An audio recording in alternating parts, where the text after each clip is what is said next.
ஒரு ஊழியக்காரர் அவருடைய சாட்சி புக்கில் எழுதியிருக்கிறாரு. காலையில் பைபிள் வாசிக்காட்டி அவங்க வீட்டில் டிஃபனே தர மாட்டாங்களாம். சாப்பாடு பிரேக்ஃபாஸ்ட் கிடையாது. காலைல பைபிள் வாசிச்சாதான் பிரேக்ஃபாஸ்ட். அப்போ ஒரு நாள் சொன்னாராம், நான் இன்னைக்கு பைபிள் வாசிக்க மாட்டேன் அப்படின்னு. அவங்க சொன்னாங்களா, உனக்கு பிரேக்ஃபாஸ்ட் கிடையாது. உடனே அவர் சொன்னாரா, பார்ப்போம்.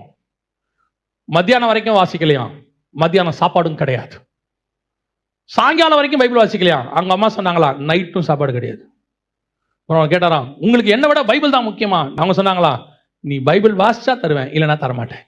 அன்னைக்கு அவர் கோபத்தோட போய் பைபிள் வாசிச்சுட்டு, இப்படி ஒரு தாய் தகப்பனை எனக்கு கொடுத்தீங்களே ஆண்டவரே, ஈவிரக்கமே இல்லையே இவங்களுக்கு அப்படின்னு சொல்லிட்டு பைபிள் வாசிட்டு சாப்பிட்டாராம்.